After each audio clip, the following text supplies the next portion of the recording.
Lecture number 9. ચાલો આજે આપણે ચર્ચા કરવાની છે વિદ્યુત ક્ષેત્ર રેખાઓ, એની કેવી રીતના કેરેક્ટરિસ્ટિક હોય, કેવી રીતના આપણે વિદ્યુત ક્ષેત્ર રેખાઓ બનાવી.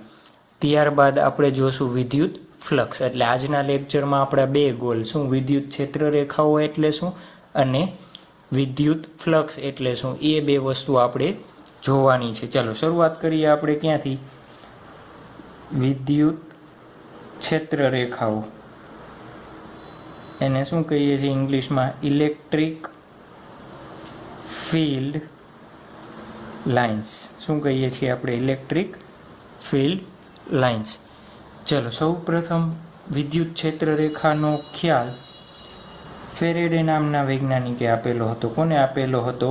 ફેરેડે નામના વૈજ્ઞાનિકે. એને શું કીધું હતું? ધારો કે કોઈ એક વિદ્યુત ભાર છે પ્લસ ક્યુ વિદ્યુત ભાર, એની વિદ્યુત ક્ષેત્ર રેખાઓ કેવી રીતના હશે? એની વિદ્યુત ક્ષેત્ર રેખાઓ કેવી રીતના હશે? તો કેવી રીતના હશે? જે રીતના મેં ડ્રો કરી છે એ રીતના હશે. એ શું દર્શાવે છે આપણે જોઈએ, પણ એક શું કહીએ, પહેલાં હું ડ્રો કરી લઉં.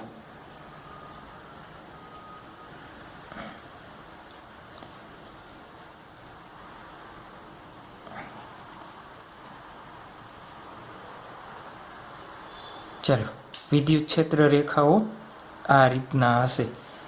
શું હશે? વિદ્યુત ક્ષેત્ર રેખાઓ આ રીતે હશે. ચલો, વિદ્યુત ક્ષેત્ર રેખાઓ આપણને બે વસ્તુ આપે. એક તો વિદ્યુત ક્ષેત્રની દિશા. આપણને વિદ્યુત ક્ષેત્ર રેખાઓમાંથી શું મળશે? ક્ષેત્ર રેખાઓ. એ આપણને આપે એક તો ક્ષેત્રની દિશા એટલે વિદ્યુત ક્ષેત્ર અને વિદ્યુત ક્ષેત્રનું મૂલ્ય.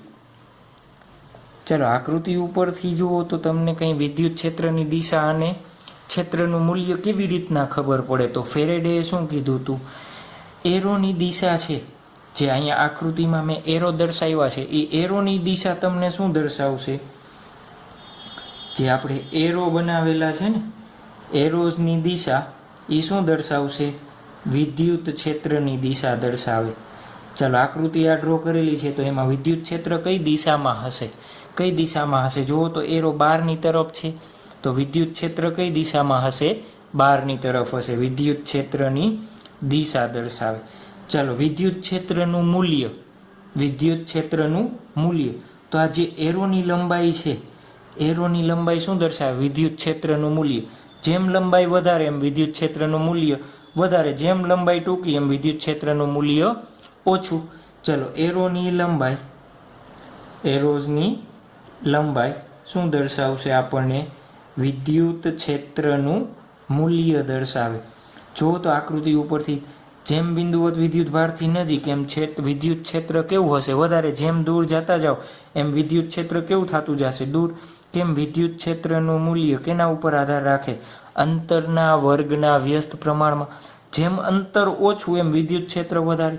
એરોની સાઇઝ વધારે, એરોની સાઇઝ વધારે. જેમ દૂર જશો એમ એરોની સાઇઝ કેવી થતી જશે? નાની નાની થતી જશે. તો આ સૌ પ્રથમ આ કોન્સેપ્ટ કોને આપેલો હતો? ફેરેડે નામના સાયન્ટિસ્ટે આપેલો હતો. ચાલો હવે શું કરીએ છીએ? આ કોન્સેપ્ટ કેવો હતો જુઓ તો, એરો ડ્રો કરવા પડે ઝાઝા બધા. તો આના બદલે ધીમે ધીમે જેમ જેમ આપણે સાયન્સમાં પ્રગતિ થઈ એમ વિદ્યુત ક્ષેત્ર રેખાઓ ડ્રો કરવા માટેની મેથડ પણ બદલાઈ ગઈ. ચાલો તો નવી મેથડ શું હતી વિદ્યુત ક્ષેત્ર રેખાની ડ્રો કરવાની? તો નવી મેથડ આ રીતે હતી. એક સળંગ તમે લાઈન બનાવી દો. એરોના જે નાના નાના ટુકડા હતા એના બદલે એક શું કરી દો? સળંગ લાઈન બનાવી દો. આ રીતના શું કરી દેવાનું? સળંગ લાઈન બનાવી, સ્ટ્રેટ લાઈનો. વિદ્યુત ક્ષેત્ર રેખાઓ આ રીતના સ્ટ્રેટ લાઈન હશે. તમે વળી વાકી ચૂકી ડ્રો નહીં કરવાની હો. આપણે સ્કેલ નથી એટલા માટે શું કરી છે, મેં હેન્ડથી ડ્રો કરી છે. સ્ટ્રેટ લાઈન ડ્રો કરવાની છે. ચાલો તો જુઓ તો આ આકૃતિમાં આ શું છે? નવી માહિતી, નવો કોન્સેપ્ટ કહીને આપણે. પહેલાં આ હતું, આ લેટેસ્ટ વર્ઝન છે. આપણે કેમ એન્ડ્રોઈડમાં ધીમે ધીમે લેટેસ્ટ વર્ઝન આવતા જાય, એમાં એન્ડ્રોઈડનું લેટેસ્ટ વર્ઝન છે વિદ્યુત ક્ષેત્ર રેખાઓનું. કેવું વર્ઝન છે? લેટેસ્ટ વર્ઝન છે. ચલો લેટેસ્ટ વર્ઝનમાં આપણે વિદ્યુત ક્ષેત્રની દિશા જુઓ તો વિદ્યુત ક્ષેત્રની દિશા તો આપણને ઇઝીલી મળી જશે. કેવી રીતના? એરોની દિશા ઉપરથી જ મળી જશે. આમાંય કેવી છે? બહારની તરફ છે. એરોની દિશા કેવી તરફ છે? બહારની તરફ છે. ચલો વાત રહી કેની? વિદ્યુત ક્ષેત્રનું મૂલ્ય. કેની રહી? વિદ્યુત ક્ષેત્રનું મૂલ્ય. તો વિદ્યુત ક્ષેત્રનું મૂલ્ય કેવી રીતના જુઓ તો વિદ્યુત ક્ષેત્રનું મૂલ્ય આપણે આમાં કેવી રીતના આપશું?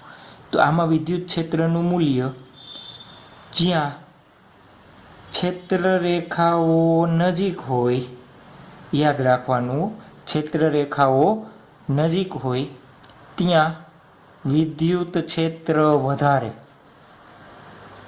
અને ક્ષેત્ર રેખાઓ દૂર હોય ત્યાં વિદ્યુત ક્ષેત્ર ઓછું.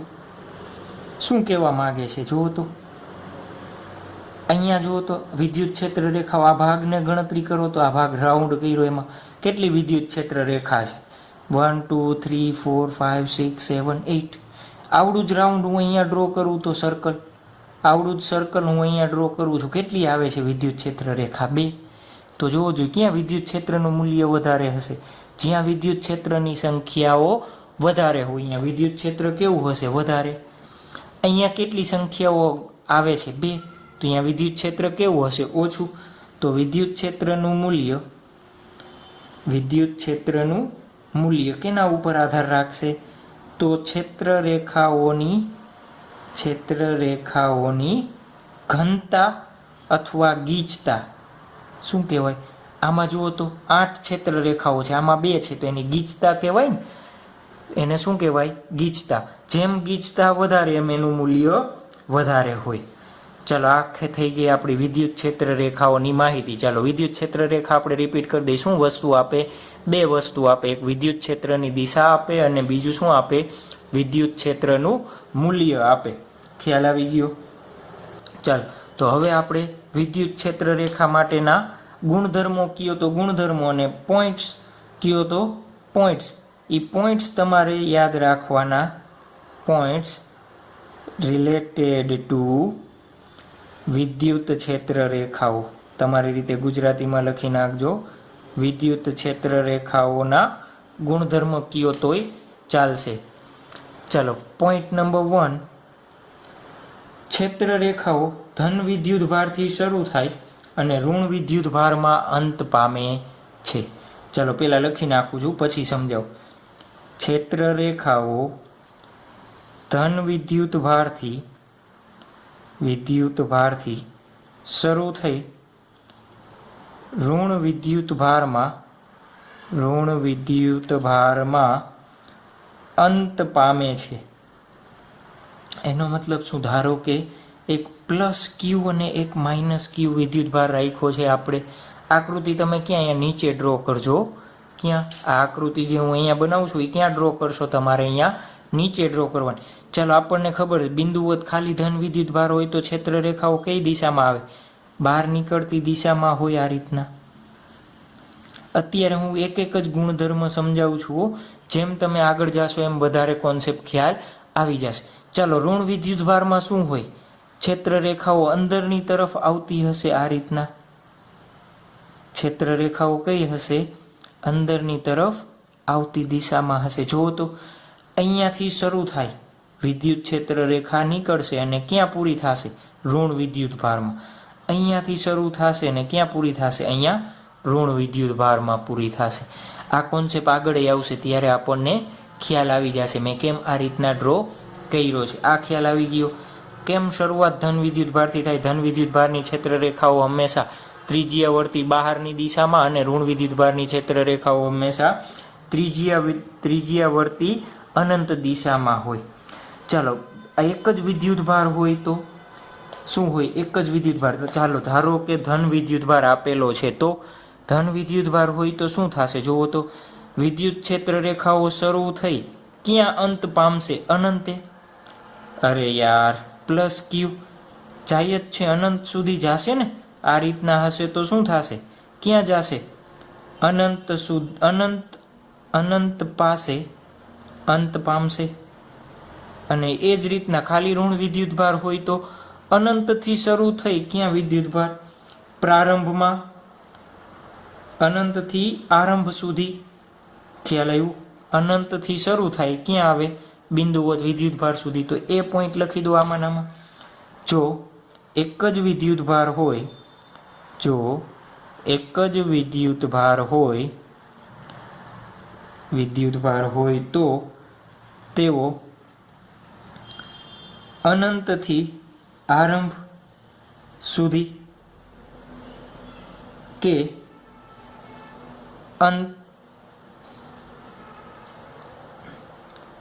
આરંભથી અનંત સુધી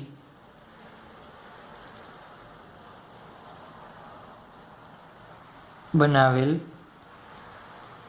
હોય છે. બનાવેલી હોતી નથી પણ આપણે ગણીએ છીએ. ચાલો, આ અનંતથી આરંભ સુધી કેના માટે હોય? ઋણ વિદ્યુતભાર માટે હોય. અને આરંભથી અનંત સુધી કેના માટે હોય? ધન વિદ્યુતભાર માટે હોય. ચાલો, આ બંને આકૃતિ છે એ ક્યાં ડ્રો કરી દેશો તમે? આની નીચે ડ્રો કરી દેવાની છે. ખ્યાલ આવ્યો? ક્યાં ડ્રો કરવાની છે? નીચે ડ્રો કરવાની છે.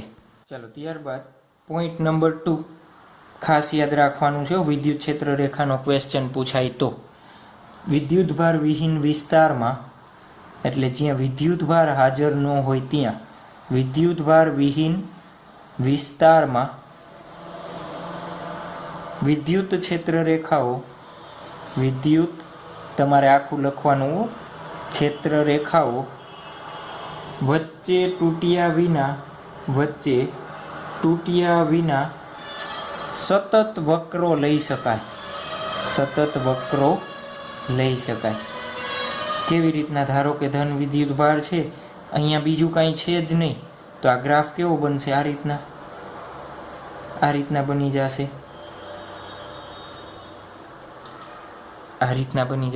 આ ક્યાંય પણ બ્રેક થશે.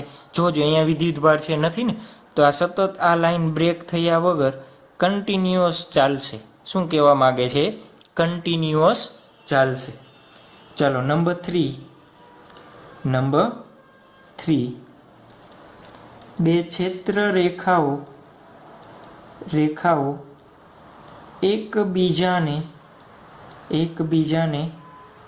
છેદતી નથી. બે ક્ષેત્ર રેખાઓ એકબીજાને છેદતી નથી. ધારો કે વિદ્યુતભાર છે, વિદ્યુતભારમાંથી એક ક્ષેત્ર રેખા નીકળી, બીજી ક્ષેત્ર રેખા આ ગઈ. ધારો કે આમ ક્ષેત્ર રેખાઓ જાય તો વિચારી જો આપણે.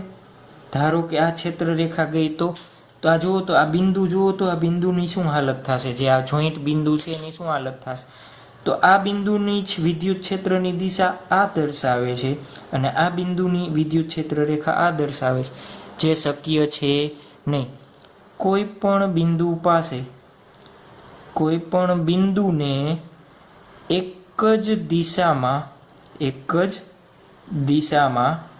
વિદ્યુત ક્ષેત્ર હોય છે.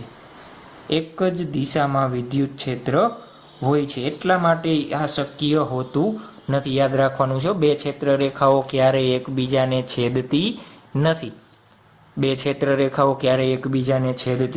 નથી.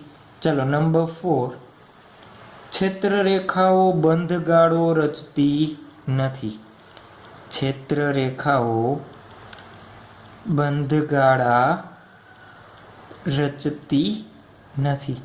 જો તો આ એકલ વિદ્યુતભાર છે ને, ક્યાંય બંધગાળા રચે છે? કન્ટિન્યુઅસ ચાલી જાય છે. આ દિશામાં તો આ દિશામાં, આ દિશામાં તો આ, ઉપર તો ઉપર, નીચે તો નીચે. ક્યારે પણ બંધગાળા રચતી નથી.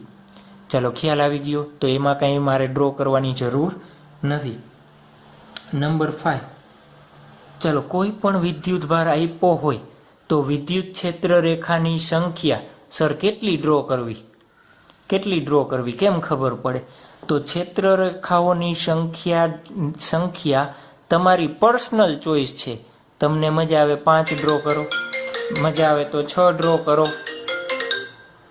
ચાલો, ક્ષેત્ર રેખાઓ બંધગાળો રચતી નથી. નંબર 5 ક્ષેત્ર રેખાઓની સંખ્યા, મેં શું કીધું? તમારી પર્સનલ ચોઈસ છે.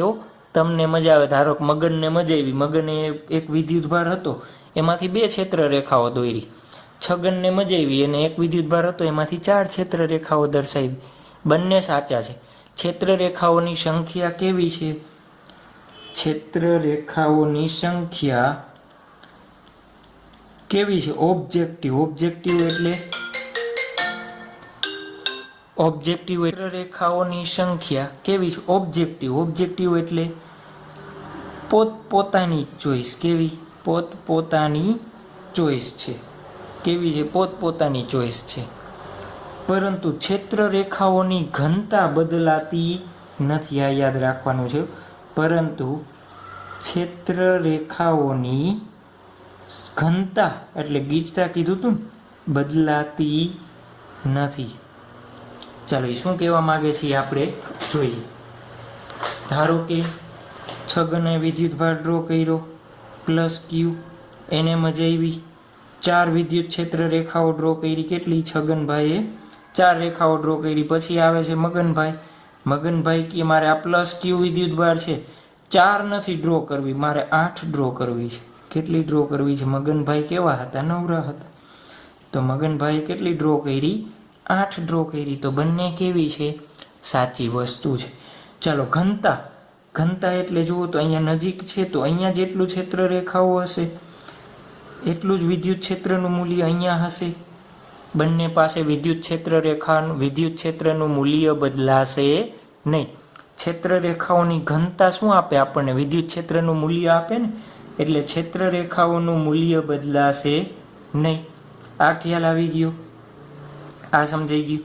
ચલો, ત્યારબાદ નેક્સ્ટ પોઈન્ટ. ધારો કે પાછા મગનભાઈ અને છગનભાઈ હતા. છગનભાઈ આવ્યા. છગનભાઈએ શું કર્યું? +q વિદ્યુતભાર હતો એને એમાંથી જતી રેખાઓ કેટલી ડ્રો કરી? 2. છગનભાઈ કેવા હતા?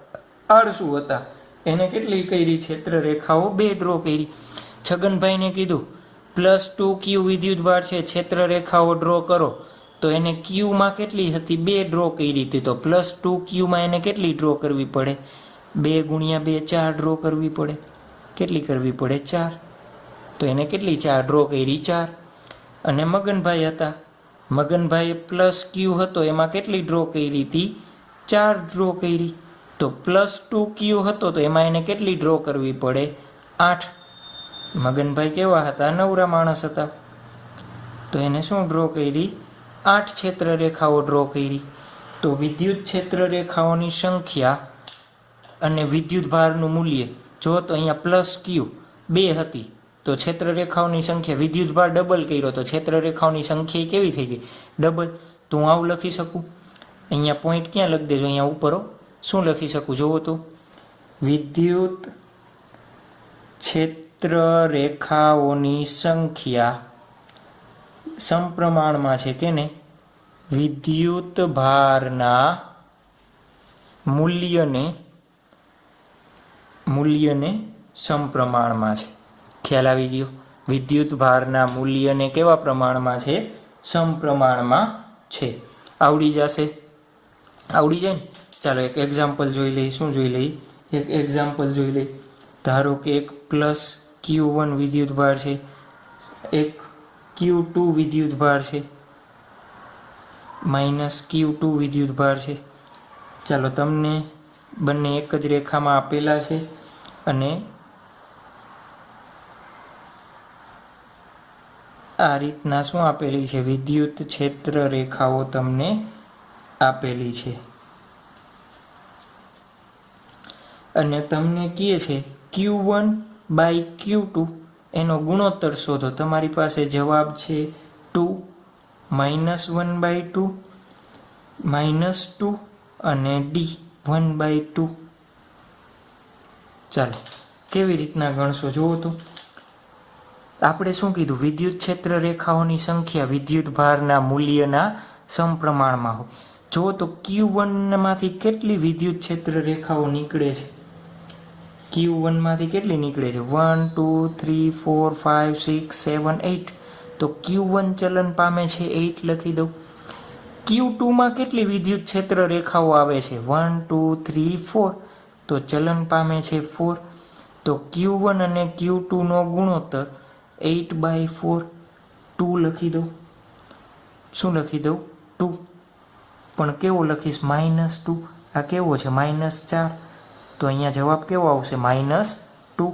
કેવો જવાબ આવશે? -2. આવડી જશે કે નહીં આવડે? આવડી જશે ને? ચાલો ત્યારબાદનો પોઈન્ટ, નેક્સ્ટ પોઈન્ટ નંબર 7 પહોંચ્યા ને.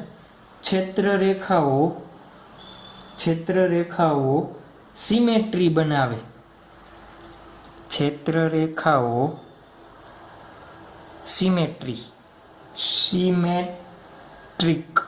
સિમેટ્રિક એટલે પ્રતિબિંબો, મિરર ઇમેજ કહીને આપણે, મિરર ઇમેજ બનાવે છે. ક્ષેત્રરેખાઓ કેવી હોય છે? સિમેટ્રિક હોય છે, મિરર ઇમેજ હોય. જો તો અહીંયા દેખાય છે તમને, ઉપરથી 2 આવે છે, નીચેથી 2 આવે છે, ઉપર 2 જાય છે, નીચેથી 2 જાય, બનાવી મિરર ઇમેજ. કઈ અક્ષ પ્રત્યે? આ અક્ષ પ્રત્યે મિરર ઇમેજ બનાવે છે. આ કહેવા માગે છે વસ્તુ. શું કહેવા માગે છે? આ કહેવા માગે છે. ચાલો તો આનું એલોબરેટ ફોર્મ લખવું હોય તો શું?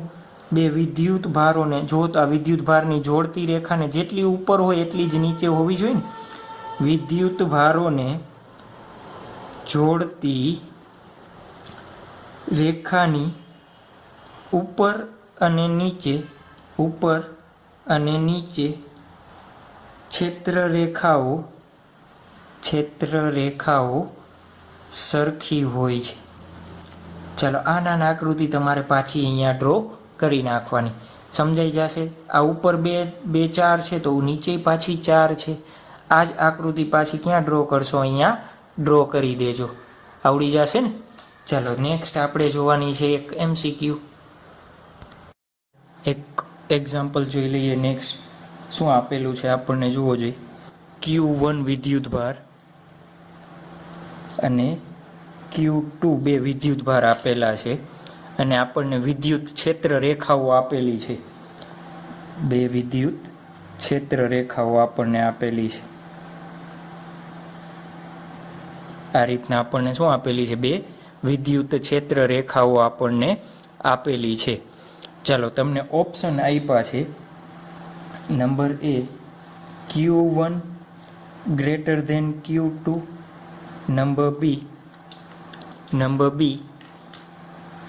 Q2 greater than Q1, number C Q1 બરાબર Q2 અને D એક પણ નહીં. ચલો આમાં શું આન્સર આપશો અને કેવી રીતના આન્સર આપશો? આપણે કેની ચર્ચા ચાલે છે? વિદ્યુત ક્ષેત્ર રેખાઓની ચર્ચા ચાલે છે. જુઓ તો જ્યારે પણ આપણે હોય આ રીતના તો આપણે શું કહેતા? વિદ્યુત ક્ષેત્ર રેખાઓની સંખ્યા જોતા ને. ચલો જુઓ તો આ 2 વિદ્યુત ક્ષેત્ર રેખા વચ્ચેનો ખૂણો ધારો કે હું આલ્ફા કહી દઉં, આનો ખૂણો બીટા કહી દઉં. આ 2 વચ્ચેનો ખૂણો આલ્ફા ગ્રેટર ધેન બીટા છે. તો જ્યારે પણ આલ્ફા ગ્રેટર ધેન બીટા હોય તો Q1 જે આ વિદ્યુત ભાર હશે એ આના કરતાં કેવો હશે? ઓછો. તો જ આમાંથી ક્ષેત્ર રેખાઓ પોડી નીકળશે. ખ્યાલ આવે છે? આમાંથી નજીક ક્ષેત્ર રેખાઓ ક્યારે નીકળે? જ્યારે આનો વિદ્યુત ભાર વધારે હોય. આમાંથી ક્યારે નીકળે? જ્યારે આનો વિદ્યુત ભાર ઓછો હોય. તો એનો મતલબ શું થયો? Q1 લેસ ધેન Q2 થશે. તો આપણા માટે કયો ઓપ્શન આવશે? Option number B. શું આવશે આપણા માટે? Option number B. ચલો ત્યારબાદ પોઈન્ટ નંબર 8. આપણે ક્યાં પહોંચ્યા હતા? પોઈન્ટ નંબર 8 પાસે પહોંચ્યા હતા ને. ચલો પોઈન્ટ નંબર 8. ક્ષેત્ર રેખાઓની ગીચતા વિદ્યુત ક્ષેત્રનું મૂલ્ય આપે છે. વિદ્યુત ક્ષેત્રનું મૂલ્ય આપે છે. ચલો આ શું કહેવા માગે છે? ધારો કે ક્ષેત્ર રેખા ડ્રો કરીએ છીએ આપણે. ત્યારે શું ડ્રો કરું છું? ખાલી વિદ્યુત ક્ષેત્ર રેખા ડ્રો કરી છે. આ દિશામાં આ રીતના વિદ્યુત ક્ષેત્ર રેખાઓ છે. ધારો કે આ બિંદુ A, અહીંયા બિંદુ B અને અહીંયા બિંદુ C આપણને આપેલા છે. ક્ષેત્ર રેખાઓની ગીચતા એટલે જુઓ તો આટલા ભાગમાંથી 3 ક્ષેત્ર રેખા પસાર થાય છે. અહીંયા એટલો જ ભાગ ડ્રો કરો તો 1 થાય છે. પાછો અહીંયાથી 3 થાય છે. તો જ્યાં ક્ષેત્ર રેખાઓની ગીચતા હોય એ કેનું મૂલ્ય આપે? વિદ્યુત ક્ષેત્રની મૂલ્ય. આપણે કીધું હતું વિદ્યુત ક્ષેત્ર રેખાઓ શરૂઆતમાં ફેરેડે ભાઈએ કીધું હતું, યાદ છે? વિદ્યુત ક્ષેત્ર રેખાઓની ગીચતા કેનું મૂલ્ય આપે? વિદ્યુત ક્ષેત્રનું. અહીંયા વધારે વિદ્યુત ક્ષેત્રની રેખાઓ છે તો અહીંયા બિંદુએ વિદ્યુત ક્ષેત્રનું મૂલ્ય કેવું હશે? ઈ એ વધારે. ઈ બી કેવું હશે? ઓછું. ઈ સી કેવું હશે? આના જેટલું જ અહીંયાથી 3 થાય છે તો અહીંયાથી 3. તો ઈ એ બરાબર ઈ સી, એ બેની કિંમત ઈ બી કરતાં કેવી હશે? વધારે. તો આવો ઘણી વખત વિદ્યુત ક્ષેત્ર રેખા ઉપરથી એમસીક્યુ પૂછાય તો આપણને ડાયરેક્ટ આવડવી જોઈએ. ચલો આવડી જશે. ત્યારબાદ પોઈન્ટ નંબર 9. ચલો 9 પોઈન્ટમાં શું કહે છે? ક્ષેત્ર રેખાઓ વિદ્યુત ભારની સપાટીને લંબ હોય છે. વિદ્યુત ભારની સપાટીને લંબ હોય છે. ક્ષેત્ર રેખાઓ વિદ્યુત ભારની સપાટીને લંબ હોય છે. ચલો કેવી રીતના? ધારો કે એક વિદ્યુત ભાર Q છે તો આ બિંદુએ મારે વિદ્યુત ક્ષેત્ર રેખા ડ્રો કરવી હોય તો હું આ બિંદુને લંબ મારે ડ્રો કરવાની. ચલો આ બિંદુએ મારે ડ્રો કરવી છે તો આ બિંદુએ આ શું થશે? લંબ થશે. એ જ રીતના કોઈ પણ બિંદુએ ડ્રો કરો તો આ બિંદુએ લંબ થશે. તો વિદ્યુત ક્ષેત્ર રેખાઓ વિદ્યુત ભારની સપાટીને કેવી હોય? લંબ હોય છે. કેવી હોય છે? લંબ હોય છે. ચલો ત્યારબાદ પોઈન્ટ નંબર 10. Point number 10.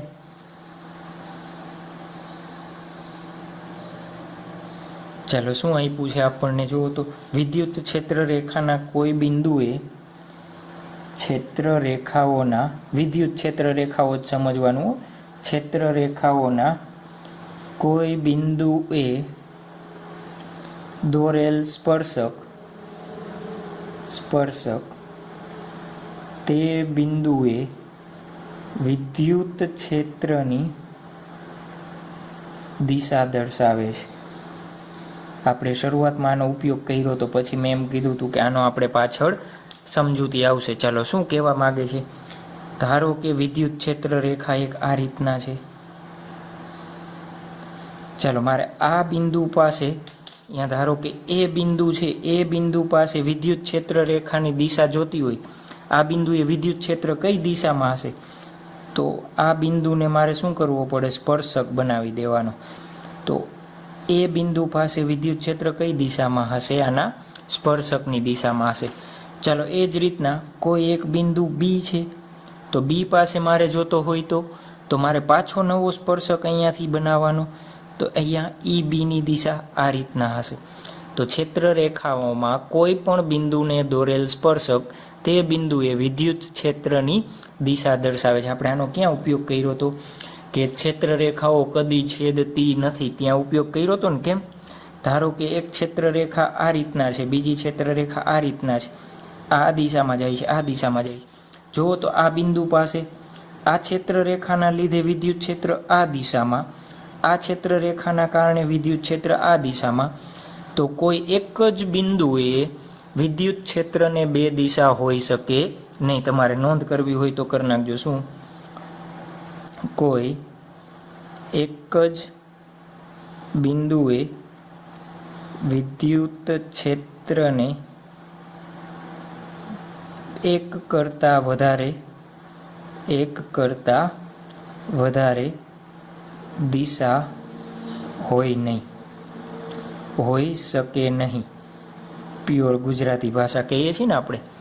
ચાલો આ પોઈન્ટ ખ્યાલ આવી ગયો. ત્યારબાદ એમસીક્યુ સ્વરૂપમાં એક જોઈએ આપણે. શું જોઈએ? એમસીક્યુ સ્વરૂપમાં. ચાલો જોવો જોઈએ. આપણને આપેલો છે એક વિદ્યુત ભાર આપ્યો છે +Q, બીજો વિદ્યુત ભાર આપ્યો છે +Q. આમાંથી એમ કહે કે વિદ્યુત ક્ષેત્ર રેખાઓ ડ્રો કરો. તો કેવી રીતના કરશું? ધારો કે એક વિદ્યુત ક્ષેત્ર રેખા આ દિશામાં, સપાટીને લંબ બનાવી મેં, આના માટે આ દિશામાં, આના માટે આ દિશામાં. હવે જુઓ તો આ બાજુથી નીકળતી વિદ્યુત ક્ષેત્ર રેખા આ રીતના આમ સીધી જ ડ્રો કરી શકું. આના માટે અહીંયાથી નીકળતી વિદ્યુત ક્ષેત્ર રેખા આ રીતના હશે. તો જુઓ તો અહીંયા વિદ્યુત ક્ષેત્ર રેખા તો બંને છેદે છે, જે શક્ય છે નથી. તો શું બનશે? વિદ્યુત ક્ષેત્ર રેખાઓ જ્યારે સમાન વિદ્યુત ભાર હોય તો આ રીતે બેન્ડ થઈ જશે. શું થઈ જશે? આ રીતના બેન્ડ થઈ જશે, પણ એકબીજાને છેદશે નહીં. છેદે તો શું થાય? આપણે કીધું એક જ બિંદુએ શું મળે? એક કરતાં વધારે વિદ્યુત ક્ષેત્ર મળે. આ રીતના એની વિદ્યુત ક્ષેત્ર રેખાઓ બની જશે. ખ્યાલ આવ્યો? આ પ્લસ પ્લસની માઇનસ માઇનસની તમારે હોમવર્કમાં ડ્રો કરવાની. ક્યાં? માઇનસ ક્યુ માટે. ચાલો આને MCQ ને અથવા પોઈન્ટ નંબર 11 કહી દો. પોઈન્ટ નંબર 12, ક્ષેત્ર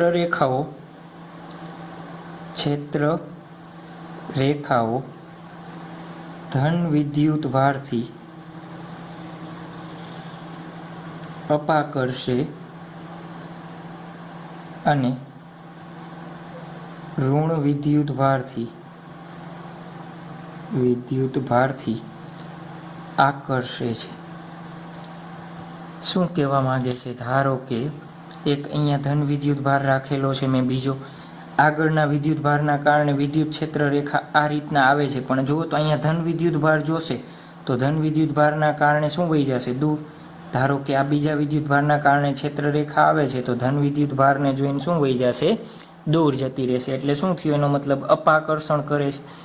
એ જ રીતના -Q વિદ્યુત ભાર હોય તો ધારો કે આ વિદ્યુત ક્ષેત્ર રેખા આવે છે તો માઇનસને જોઈને શું કરશે? આકર્ષણ અનુભવશે. તો આ રીતના અહીંયા એ જ રીતના આવે છે, આકર્ષણ અનુભવીને ક્યાં વહી જશે? -Qમાં. ધારો કે થોડીક એનાથી દૂર છે, આ દિશામાં જતી હતી, પણ શું થઈ જશે? માઇનસ જોવે છે તો આ રીતના બેન્ડ થઈ જશે.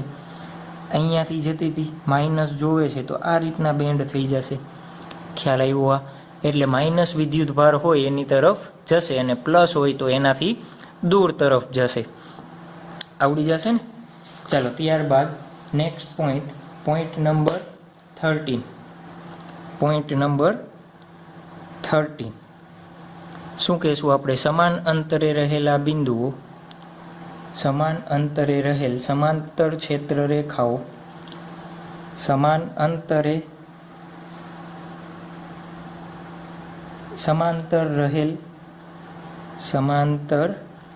રહેલ વિદ્યુત ક્ષેત્ર રેખાઓ સમાન વિદ્યુત ક્ષેત્ર રચે છે. સમાન વિદ્યુત ક્ષેત્ર રચે છે. સમાન વિદ્યુત ક્ષેત્રને આપણે યુનિફોર્મ ઇલેક્ટ્રિક ફિલ્ડ કહીએ છીએ. શું કહીએ છીએ? Uniform electric field. શું કહેવા માંગે છે? ધારો કે આ ક્ષેત્ર રેખા એક, આ બીજી, બધાની વચ્ચેનું અંતર કેવું હોવું જોઈએ? સમાન હોવું જોઈએ. આ બંને વચ્ચેનું અંતર બધા માટે કેવું હોવું જોઈએ? સમાન હોવું જોઈએ. ચાલો, સમાન અંતર છે, બધી એકબીજાને કેવી છે? સમાંતર છે. તો જુઓ તો ધારો કે હું પોઈન્ટ બી, એક પોઈન્ટ એ, સી લઉં તો એ, બી અને સી માટે ત્રણેય માટે ઉદ્ભવતું વિદ્યુત ક્ષેત્ર મને શું મળશે? સમાન મળશે. આ શું કહેવા માંગે છે? આ વસ્તુ કહેવા માંગે. સમાન અંતરે સમાંતર રહેલી ક્ષેત્ર રેખાઓના કારણે સમાન વિદ્યુત ક્ષેત્ર રચે છે. તો એ, બી અને સી ભલે અલગ અલગ જગ્યાએ છે પણ એના વિદ્યુત ક્ષેત્રના મૂલ્યો કેવા હશે? અલગ અલગ હશે. ચાલો, જ્યારે સમાંતર ન હોય અને આ રીતના અસ્તવ્યસ્ત હોય તો ધારો કે એક બિંદુ એ, એક બિંદુ બી, તો આ રીતના હોય ત્યારે તો આ બંનેના વિદ્યુત ક્ષેત્ર સમાન થશે નહીં. આ કેવું છે? નોન યુનિફોર્મ ઇલેક્ટ્રિકલ ફિલ્ડ છે. નોન યુનિફોર્મ એટલે અસમાન વિદ્યુત ક્ષેત્ર. કેવું છે? અસમાન વિદ્યુત ક્ષેત્રનું ઉદાહરણ છે. ચાલો ત્યારબાદ પોઈન્ટ નંબર 14. ચાલો, પોઈન્ટ નંબર 14ની સાબિતી આપણે આ ચેપ્ટરમાં અથવા નેક્સ્ટ ચેપ્ટરમાં આપણે આપશું, પણ અત્યારે વિદ્યુત ક્ષેત્ર રેખાઓનો પોઈન્ટ ચાલે છે તો એની સાથે આપણે કન્સિડર કરી લઈએ. ચાલો, પોઈન્ટ નંબર 14. સુવાહકના અંદરના ભાગમાં, સુવાહક એટલે ખબર છે ને તમને? જેમાંથી વિદ્યુત પ્રવાહનો પસાર થઈ શકે. સુવાહકના અંદરના ભાગમાં સ્થિર વિદ્યુત ભાર પર સ્થિત વિદ્યુત ભાર વિતરણના લીધે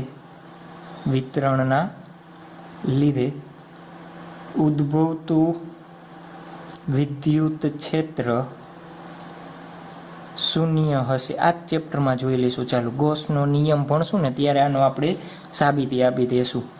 કેવી રીતના? ધારો કે આ ગોળો છે, સુવાહક ગોળો છે. કેવો છે? સુવાહક. તો એના અંદરના ભાગમાં એ બિંદુ પાસે વિદ્યુત ક્ષેત્ર કેવું હશે? હંમેશા શૂન્ય. એ લ્યો, અહીંયા બી લ્યો, સી લ્યો, ડી લ્યો, અંદર ગમે ત્યાં બિંદુ હશે એનું વિદ્યુત ક્ષેત્રનું મૂલ્ય કેવું હશે?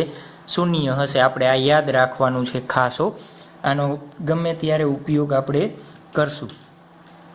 ચલો ત્યારબાદ પોઈન્ટ નંબર 15. સુવાહકની સપાટીથી વિદ્યુત ક્ષેત્ર રેખાઓ સપાટીને લંબ હોય છે. સુવાહકની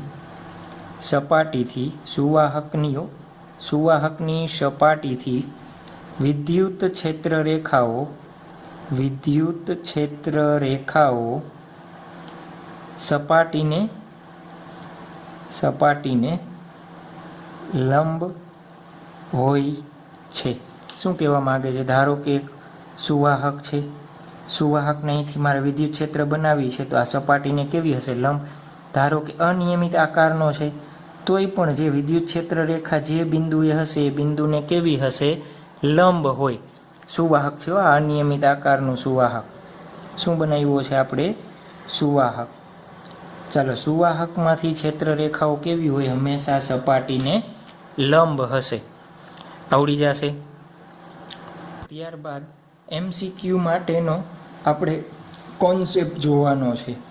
MCQ માટેનો કોન્સેપ્ટ જોવાનો છે.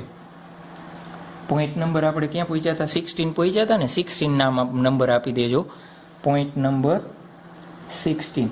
એનું નામ શું આપશું? નજીક તથા દૂરના ક્ષેત્રો. MCQ માટે IMP છે. ઇન કેસ તમારે વિદ્યુત ક્ષેત્ર રેખામાંથી MCQ પૂછાય તો કઈ આકૃતિ સાચી છે એના માટે આપણે આ જોવાનું છે.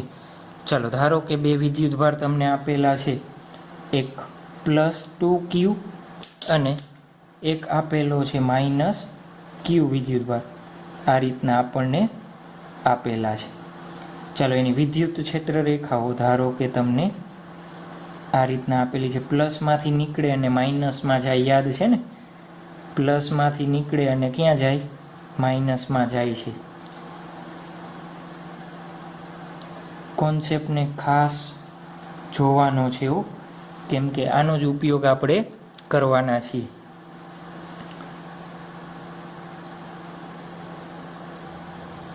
ચાલો આ રીતના વિદ્યુત ક્ષેત્ર રેખાઓ આપણને આપેલી છે.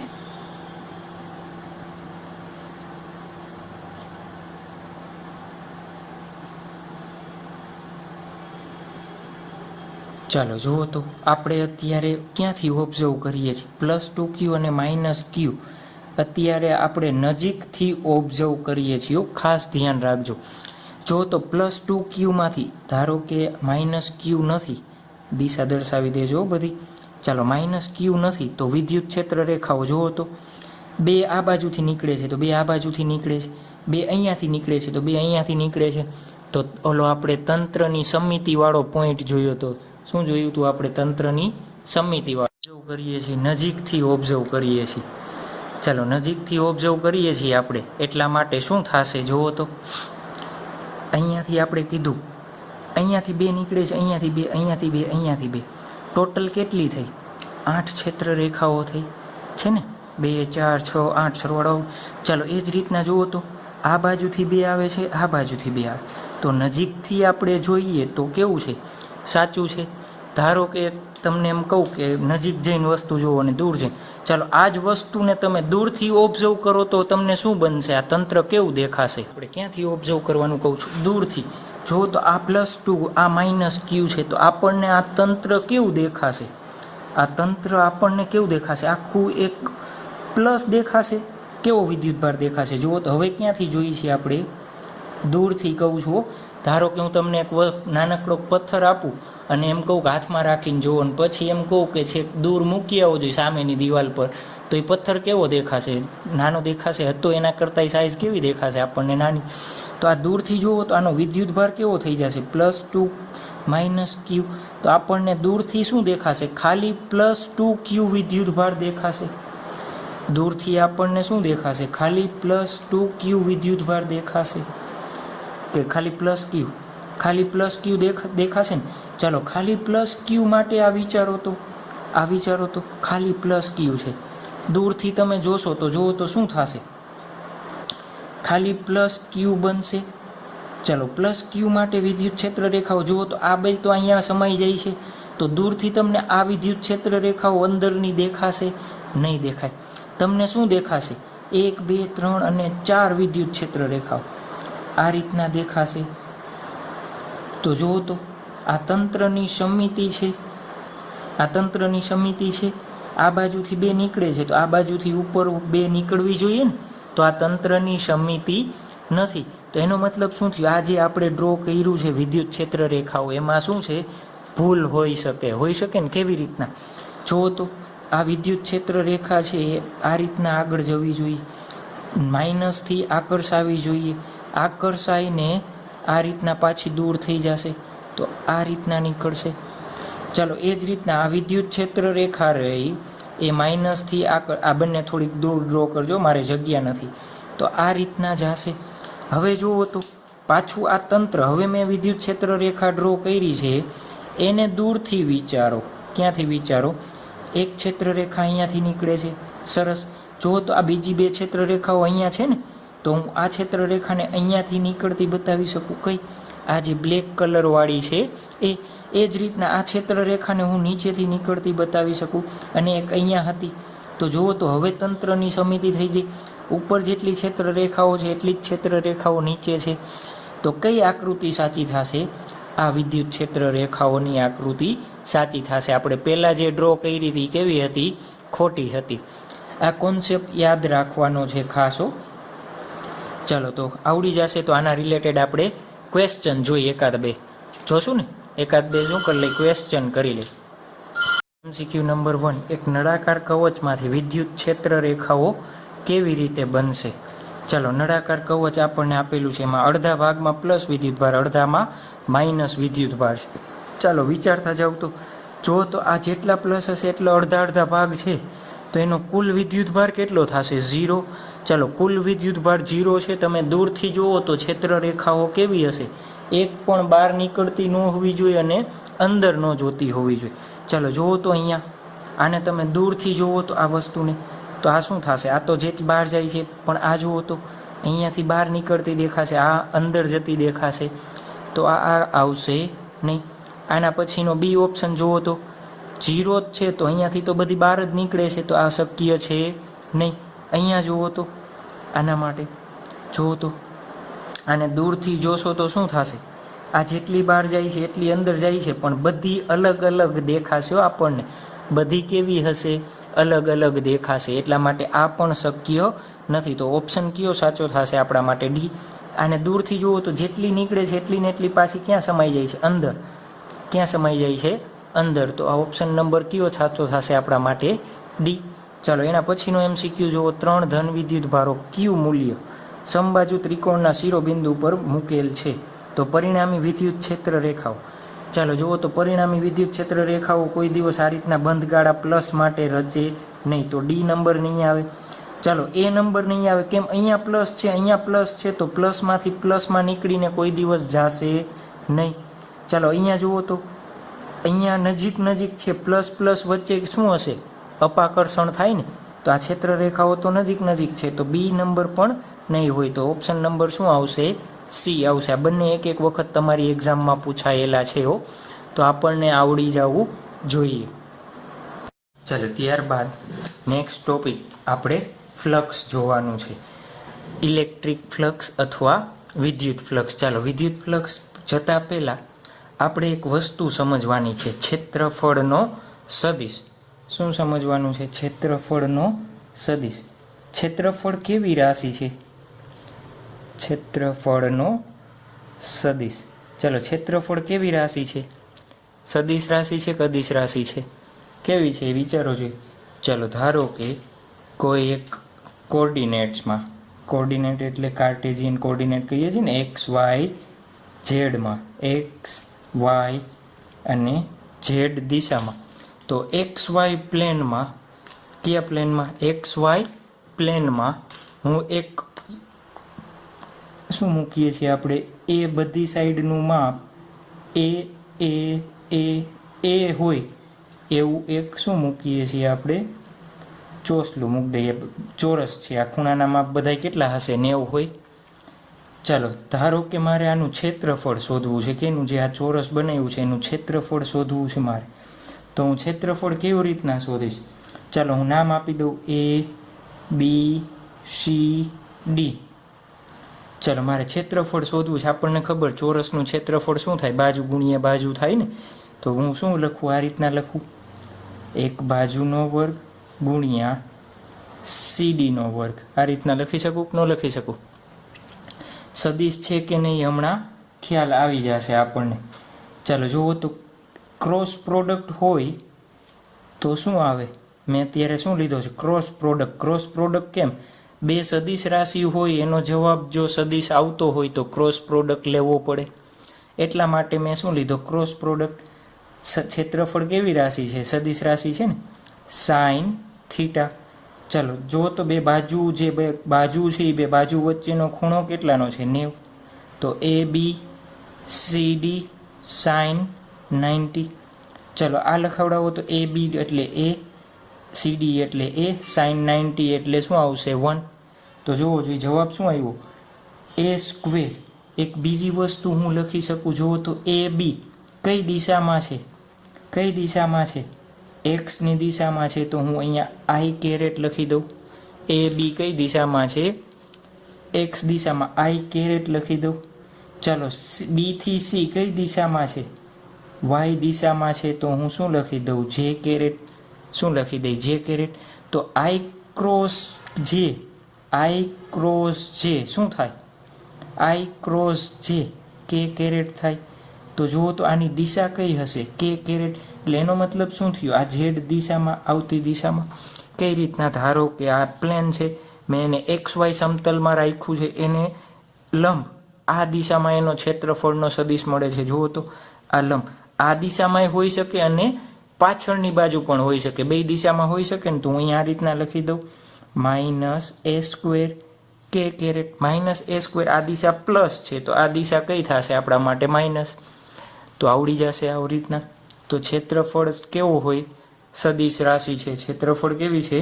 સદિશ છે. ચલો આપણે નોંધ મારી દઈશું. શું નોંધ મારી દઈએ? ક્ષેત્રફળ સદિશની દિશા.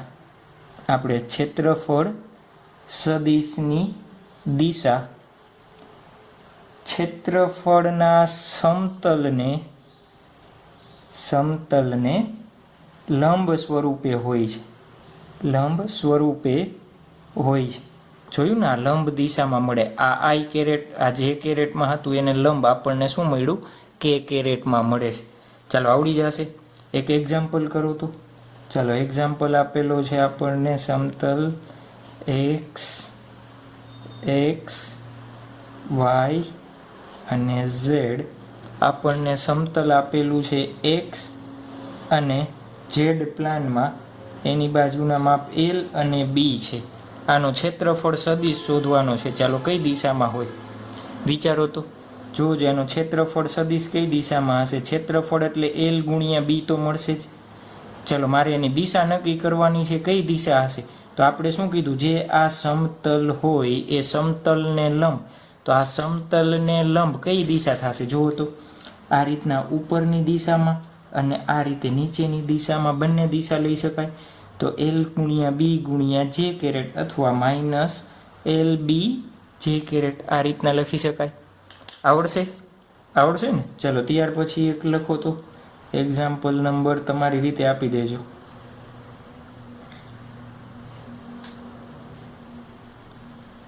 એક વર્તુળ આપેલું છે. શું આપેલું છે? વર્તુળ આપેલું છે જેની ત્રિજ્યા આર જેટલી છે. એ સમતલ છે એક્સ વાય પ્લેનમાં છે.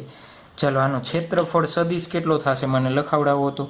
કયા પ્લેનમાં આપ્યું છે? આ ધારો કે આ બુકનું પેજ છે, મેં આમાં વર્તુળ દોર્યું છે. આ દિશા એક્સ કયો, આ વાય કયો અને આ રીતના ઊભી શું લઈ લઈએ આપણે? ઝેડ લઈ લઈએ. તો આ એ જ રીતના આકૃતિ ડ્રો કરેલી છે. ચાલો આનું ક્ષેત્રફળ શું આવે? વર્તુળનું ક્ષેત્રફળ શું આવે? પાઈ આર સ્ક્વેર આવે। જોજો આ કયા પ્લેનમાં છે, એક્સ વાય પ્લેનમાં છે તો એને લંબ આ રીતના ઉપરની દિશા હશે ઝેડ કેપ, નીચેની દિશા હશે માઇનસ ઝેડ કેપ। તો આ રીતના લખી દો pi r square z sorry k cap, z એટલે કે કહીએ છીએ ને k cap minus pi r square k cap. ચાલો આ ખ્યાલ આવી ગયો। જોજો આ સપાટી કેવી છે, બંધ સપાટી છે કે ખુલ્લી સપાટી છે? આપણે શું કહેશું, ખુલ્લી સપાટી કહી શકાય। ધારો કે આ પેજ જ છે, પેજ કેવી ખુલ્લી સપાટી છે, કેમ?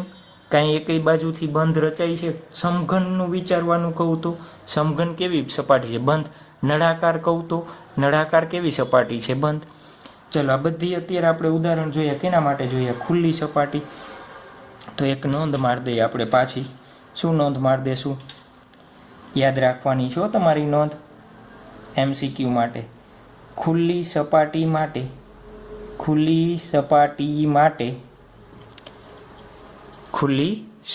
માટે ક્ષેત્રફળ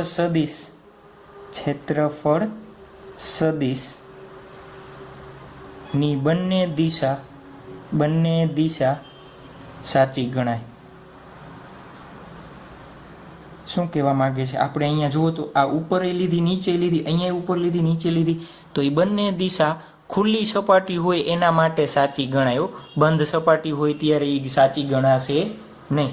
કેના માટે સાચી ગણાશે? ખુલ્લી સપાટી માટે। ચાલો તો ત્યારબાદ બંધ સપાટી હોય તો કેવી રીતના લેવું? બંધ સપાટી માટે ક્ષેત્રફળ સદિશની જ વાત હાલે છે અત્યારે। ધારો એક શું આપ્યું છે, સમઘન આપ્યો છે, ધારવાનો છે સમઘન, શું છે ધારવાનો છે, સમઘન આપ્યો છે। ચાલો સમઘનની હું તમને કહું કે આ જે ઉપરની બાજુ છે, આ ઉપરની બાજુ છે એનું ક્ષેત્રફળ સદિશ કઈ દિશામાં હશે? ઉપરની બાજુ છે એનો ક્ષેત્રફળ સદિશ કઈ દિશામાં હશે?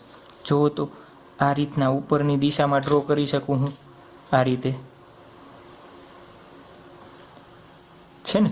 ચાલો એ જ રીતના ધારો કે હું તમને એમ કહું કે આ નીચેની બાજુ છે, એ નીચેની બાજુનો ક્ષેત્રફળ સદિશ કઈ દિશામાં હશે? જુઓ તો એનો સદિશ સપાટીને લંબ બહારની દિશામાં, કઈ દિશામાં? સપાટીને લંબ બહારની દિશામાં। ચાલો આપણે બંધ સપાટી માટે કેવી રીતના લેશું? તો જે સમતલ હોય સમતલને લંબ પરંતુ બહારની દિશામાં લેવાનું। ધારો કે આ સપાટી માટે હું તમને કહું તો જુઓ તો આ સપાટી માટે તો કયું આવશે? જુઓ તો આ દિશા થશે સપાટીને લંબ। એ જ રીતના આ બાજુની સપાટીને કહું તો આ આવશે। આ ઉપરની સપાટી છે તો એને બહાર આ દિશા આવશે, પાછળની સપાટી છે તો એના માટે કઈ દિશા આવશે? અંદરની દિશા। ચાલો તો બંધ સપાટી માટે નળાકાર માટે મને લખાવડાવો તો કેના માટે? નળાકાર માટે દિશા દર્શાવો તો। કેમ કે વિદ્યુત ફ્લક્સ ભણવું છે તો વિદ્યુત ફ્લક્સ માટે ક્ષેત્રફળની જરૂર પડશે। ચાલો આ સપાટી માટે આનો ક્ષેત્રફળ સદિશ આ દિશામાં લખી શકું, આનો સદિશ આ દિશામાં લખી શકું। ચાલો આવડી જશે। તો હું શું નોંધ મારી દઉં? શું નોંધ મારી દઈશું આપણે? બંધ સપાટી માટે શું લખી દઈએ? બંધ સપાટી માટે ક્ષેત્રફળનો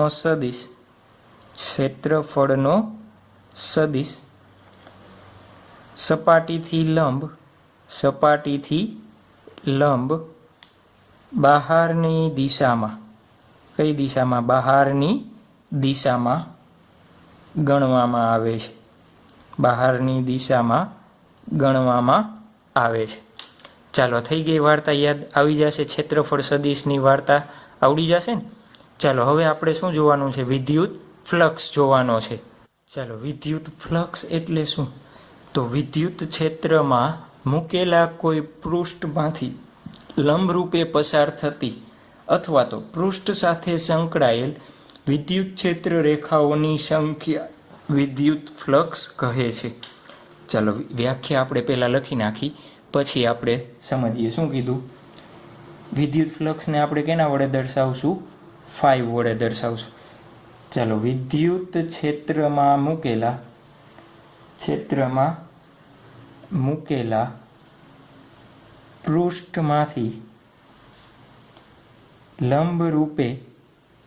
લંબરૂપે પસાર થતી અથવા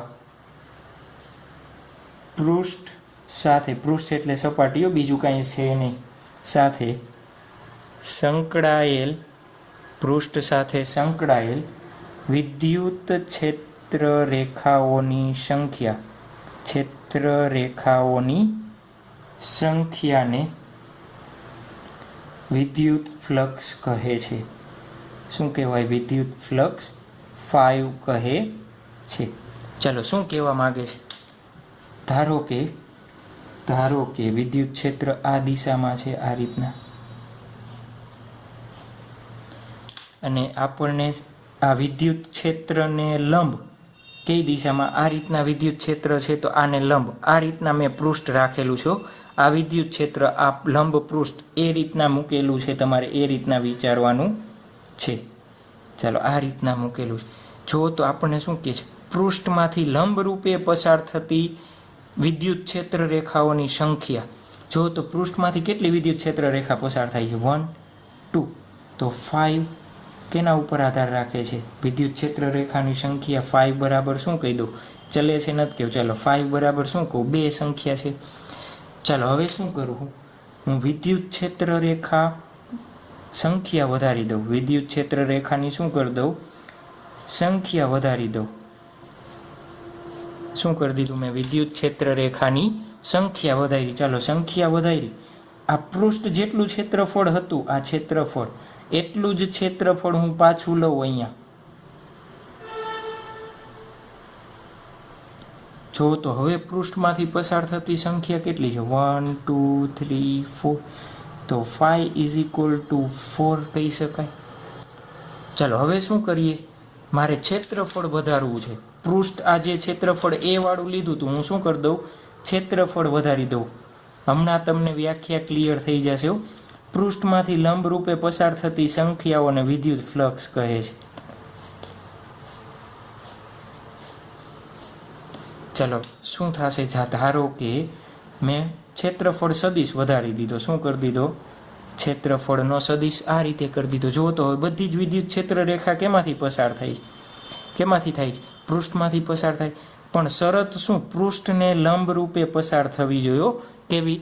લંબ રૂપે. જુઓ તો કેટલી છે? 1 2 3 4 5 6 7 8. તો આના ઉપરથી હું શું કહી શકું? જુઓ તો 5. અહીંયા ક્ષેત્રફળ સરખું હતું, પણ વિદ્યુત ક્ષેત્ર બેયમાં જુઓ તો અહીંયા 4 હતી, અહીંયા કેટલી છે? 5 6 7 છે. વિદ્યુત ક્ષેત્ર વધ્યું તો ફ્લક્સની કિંમત વધી. જુઓ તો અહીંયા વિદ્યુત ક્ષેત્ર 4 હતું. ધારો કે 4 લાઈન છે તો 4 હતું, અહીંયા 7 લાઈન છે તો 7 હતું. જ્યારે 4 લાઈન હતી તો 2 હતું, 7 લાઈન થઈ તો 4 થયું. એનો મતલબ શું થયું? ફ્લક્સ વિદ્યુત ક્ષેત્ર ઉપર આધારિત છે. બીજું, જો તો ક્ષેત્રફળ મેં વધાર્યું તો ફ્લક્સ વધ્યું. તો ફ્લક્સ ક્ષેત્રફળના સમપ્રમાણમાં છે. ફ્લક્સ ક્ષેત્રફળના સમપ્રમાણમાં છે. ચાલો, જો તો વિદ્યુત ક્ષેત્ર અને ક્ષેત્રફળ બે કેવી રાશિ છે? સદિશ રાશિ છે. તો મારે આ રીતના લખવું હોય 5 તો મારે શું કરવું પડે? E.A લેવો પડે. કેમ ડોટ લીધો છે એ હમણાં આપણને ખ્યાલ આવશે. ચલો, આ ખ્યાલ આવી ગયો. વ્યાખ્યા: પૃષ્ઠ સાથે સંકળાયેલ વિદ્યુત ક્ષેત્રની સંખ્યાઓને વિદ્યુત ફ્લક્સ કહે છે. ચાલો, જુઓ તો બેયનો ડોટ પ્રોડક્ટ મેં કેમ લીધો? સદિશ પ્રોડક્ટ, સદિશ છે બે, ક્ષેત્રફળ અને વિદ્યુત ક્ષેત્ર કેવી રાશિ? સદિશ રાશિ. જો બે સદિશનો ગુણાકાર અદિશ રાશિ હોય તો શું આવે? Dot product. જો બે સદિશનો ગુણાકાર સદિશ રાશિ હોય તો શું આવે? Cross product. એ આપણે 11માં ભણી ગયા છીએ. ચાલો, તો અત્યારે ખ્યાલ છે કે 5. જો તો આમાં મારે ફ્લક્સ દર્શાવવા દિશાની જરૂર પડી. અહીંયા આકૃતિમાં ક્યાંય જરૂર પડે છે મારે ફ્લક્સની દિશાની? નથી પડતી. તો ફ્લક્સ કેવી રાશિ છે? અદિશ રાશિ છે. ફ્લક્સ કેવી રાશિ છે? અદિશ રાશિ છે. ચાલો, હવે એક કોન્સેપ્ટ વિચારો તો ધારો કે એક સમતલ છે. ધારો કે એક સમતલ છે. સમતલને ક્રોસમાંથી સમતલને આ રીતે ક્રોસમાં વિદ્યુત ક્ષેત્ર કેવી રીતના, ધારો કે આ સમતલ છે તો સમતલને ક્રોસમાં આ રીતના વિદ્યુત ક્ષેત્ર દર્શાવ્યું છે. જો તો અહીંયા કંઈક ખૂણો બનાવે છે ને ખૂણો. ચાલો આ ખૂણો છે એટલો જ આ ખૂણો હોય ને. ચાલો ધારો કે આ કેની દિશા છે, વિદ્યુત ક્ષેત્રની દિશા છે. આ રીતના હશે બધા વિદ્યુત ક્ષેત્ર. કઈ રીતના હશે? આ રીતે હશે. ચાલો આ સમતલનો ક્ષેત્રફળ સદિશ મારે જોતો હોય તો હું આ રીતના ડ્રો કરી શકું. એ ક્ષેત્રફળનો સદિશ સમતલને કેવો હોય? લંબ રૂપે. ધારો કે આ છે, આ શું ડ્રો કર્યો મેં? લંબ. અને આપણે આ જે કીધું એ આ શું છે? વિદ્યુત ક્ષેત્રની દિશા. જુઓ તો આ બંનેની વચ્ચે ખૂણો બને છે. આ ખૂણો થીટા હોય તો આ ખૂણો થીટા હોય તો હું શું કહી દઉં? આ ખૂણાને થીટા કહી દઉં. આ ખૂણાને શું કહી દઉં? થીટા કહી દઉં. ચાલો તો જુઓ તો વિદ્યુત ક્ષેત્રના બે ભાગ પડશે. ક્યાં ક્યાં બે ભાગ પડે છે જુઓ તો? એક તો આ દિશામાં ભાગ પડશે અને એક આ દિશામાં ભાગ પડે છે. ચાલો આ દિશામાં શું ભાગ પડશે? ઈ કોસ થીટા. આ દિશામાં શું પડશે? ઈ સાઇન થીટા. જુઓ તો આપણે વિદ્યુત ક્ષેત્રની કઈ દિશાને લેવાનો છે? પૃષ્ઠને કેમાંથી પસાર થતો લેવાનો છે? વ્યાખ્યા જુઓ. પૃષ્ઠમાંથી લંબ રૂપે પસાર થતી, લંબ રૂપે વિદ્યુત ક્ષેત્ર રેખા. તો મારે આ પૃષ્ઠ છે એનો વિદ્યુત ક્ષેત્રનો લંબ ઘટક, બ્લેક પેન એટલે વિદ્યુત ક્ષેત્રનો લંબ ઘટક મારે લેવો પડે. તો લંબ ઘટક શું છે? ઈ કોસ થીટા થશે. ચાલો તો આનું સાદુરૂપ આપો તો શું થશે? ઈ એ કોસ થીટા થશે. ખ્યાલ આવ્યું? ઈ કોસ થીટા કેમ આવ્યું? મારે એનો લંબ ઘટક લેવાનો છે એટલા માટે. તો આપણા માટે શું થઈ ગયું? ફ્લક્સનું સૂત્ર થઈ ગયું. શું થઈ ગયું આપણા માટે? ફ્લક્સનું સૂત્ર. ચાલો ફ્લક્સનું સૂત્ર થઈ ગયું. ફ્લક્સ મેં કીધું કેવી રાશિ છે? લખી નાખજો બધું. આઈએમપી છે. ફ્લક્સ કેવી રાશિ છે? અદિશ રાશિ છે. હવેથી નીટના પેપર ઇઝી રહેશે. એની સ્ટોરી આપણે પછી ક્યારેક કરી લેશું, કેમ ઇઝી રહેશે શું કાંઈ. ચાલો એનો એકમ, વિદ્યુત ક્ષેત્રનો એકમ શું છે? ન્યૂટન પર કુલમ. ક્ષેત્રફળનો એકમ શું છે? Metre square. કોસ થીટાનો કાંઈ એકમ હોય નહીં. ચાલો પારિમાણિક સૂત્ર લખાવડાવો મને. પારિમાણિક સૂત્ર આપણું ફેવરિટ વસ્તુ છે ને, ગમે ત્યારે બનાવી દઈએ આપણે. ચાલો પારિમાણિક સૂત્ર લખાવતા જાઓ. ન્યૂટનનું શું થશે? m1 l1 t-2. ક્ષેત્રફળનું શું થાય? l2. કુલમનું શું થાય? a1 t1. તો જવાબ શું આવશે? m1 l3 t-3 a-1. યાદ રાખવાનું જો પારિમાણિક સૂત્રનો. નીટ જીની એક્ઝામમાં ગમે ત્યાં એક MCQ તો પારિમાણિક સૂત્રનો હશે ને હશે. 11th અથવા 12th માંથી ગમે એ આપણને પૂછી શકે. ખ્યાલ આવી ગયો? તો આવડી જવો જોઈએ. ચાલો આ થઈ ગઈ વિદ્યુત ફ્લક્સની ચર્ચા થઈ ગઈ. હવે તો આપણે શું જોઈએ? MCQ જોતા જઈએ. ચાલો ઉદાહરણ MCQ તમારી રીતે લખી લેજો કેવી રીતના ફ્લક્સ શોધવું. ચાલો ધારો કે એક સપાટી છે, સપાટીને લંબ રૂપે મેં આ રીતના પેજ રાખેલું છે અને વિદ્યુત ક્ષેત્રની દિશા આ રીતના છે. તમારે એ રીતના ધારવાનું છે. ચાલો આ વિદ્યુત ક્ષેત્રની દિશા છે, સપાટીને લંબ જ વિદ્યુત ક્ષેત્ર પસાર થાય છે. ચોરસ રાખેલું છે, ચોરસનું બે સાઈડના માપ કેટલા છે? એ. ચાલો મારે 5 શોધવાનો છે. શું શોધવાનો છે? 5 બરાબર ઈ એ કોસ થીટા. કોસ થીટા જુઓ તો થીટા કેની વચ્ચે લેવાનો? એક નોંધ મારવી હોય તો મારી દેજો અહીંયા. થીટા ઓલવેઝ કેની વચ્ચેનો લેવાનો? ઈ અને એની વચ્ચે બનતો ખૂણો લેવો. બનતો ખૂણો લેવાનો. સમજ में आ गया? ચાલો તો 5 બરાબર જુઓ તો ઈ ડોટ એ છે, એના ઉપરથી સૂત્ર શું થાય? ઈ એ કોસ થીટા થાય. ચાલો મારે કોસ થીટાની કિંમત શોધવી છે. જુઓ તો આ સમતલ છે, આ સમતલ માટે ક્ષેત્રફળનો સદિશ કેવો હોય? સપાટીને લંબ. એના માટે મેં શું કર્યું? વિદ્યુત ક્ષેત્ર અત્યારે આ જ રીતના છે ને. તો જુઓ તો બંનેનો વચ્ચેનો ખૂણો કેવો છે? સમાંતર. બંને કેવું છે? સમાંતર. તો બંને વચ્ચેનો ખૂણો થીટા બરાબર 0. તો 5 બરાબર શું થશે? ઈ ઇન્ટુ એ. કોસ 0 એટલે શું આવશે 1 લખી દઈએ ને, પેરાલિસિસ વાળા વ્યક્તિએ છે બધા. ચલો કોસ 0 એટલે 1. ચલો આ ક્ષેત્રફળ કેનું, આ સપાટીનું કેટલું છે, એ ગુણ્યા એ, તો એ સ્ક્વેર લખી દઉં. તો આ સપાટીમાંથી પસાર થતું ફ્લક્સ કેટલું હશે, એ સ્ક્વેર જેટલું. એ સ્ક્વેર જેટલું. ખ્યાલ આવી ગયો, આવડી જશે. ચલો વિચારો તો એના પછીનો નેક્સ્ટ MCQ નંબર 2. એક સપાટી છે, ચોરસ જ છે એ બાજુવાળું, અને વિદ્યુત ક્ષેત્ર રેખાઓ આ સપાટી રાખી છે, અને વિદ્યુત ક્ષેત્ર રેખાઓ આ રીતના ડ્રો કરેલી છે. કઈ રીતના, એના ઉપરથી પસાર થાય છે, અંદરથી નથી થતી. ક્યાંથી, અંદરથી થતી હોય તો આ રીતના ડ્રો કરી હોય, ઉપરથી થાય છે એટલે સળંગ ડ્રો કરેલી છે. કેવી ડ્રો કરેલી છે, સળંગ. ચાલો આ શું થઈ ગયું, સપાટી. આ શું થઈ ગયું, મારે વિદ્યુત ક્ષેત્ર. જો તો આ સપાટીનો ક્ષેત્રફળ સદિશ કઈ દિશામાં હશે, આ રીતે લંબ દિશામાં હશે. ચાલો આ બે વચ્ચેનો ખૂણો કેટલો બને છે, 90. બંને વચ્ચેનો ખૂણો કેટલો બને છે, 90. તો ફાઈ બરાબર એ કોસ થીટા, થીટા કેટલો બને છે, 90. આ ક્ષેત્રફળ છે એનો સદિશ હું આ રીતના ડ્રો કરી શકું, અને આ વિદ્યુત ક્ષેત્ર છે, આ બંને વચ્ચેનો ખૂણો કેટલો થશે, 90. ખ્યાલ આવ્યું. તો 5 બરાબર એ કોસ 90, કોસ 90 એટલે 0. તો પૃષ્ઠ સાથે સંકળાયેલું ફ્લક્સ કેવું બનશે, 0 બનશે. પૃષ્ઠ સાથે સંકળાયેલું ફ્લક્સ કેવું બનશે, 0 બનશે. આવડી જશે. ચલો ત્યારબાદ MCQ નંબર 3. ચાલો એક શું આપી છે, વર્તુળાકાર રિંગ આપી છે, રિંગની ત્રિજ્યા r છે.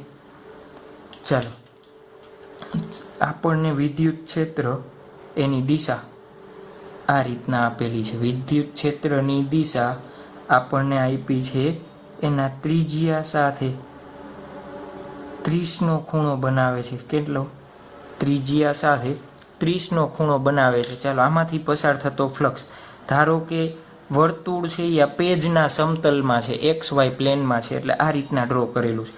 ચાલો વિચારો તો આપણે શું જોઈએ છે, 5 બરાબર એ કોસ થીટા. હું થીટા શોધી લઉં તો એ એટલે શું થશે, વર્તુળનું ક્ષેત્રફળ શું થાય, પાઈ r સ્ક્વેર.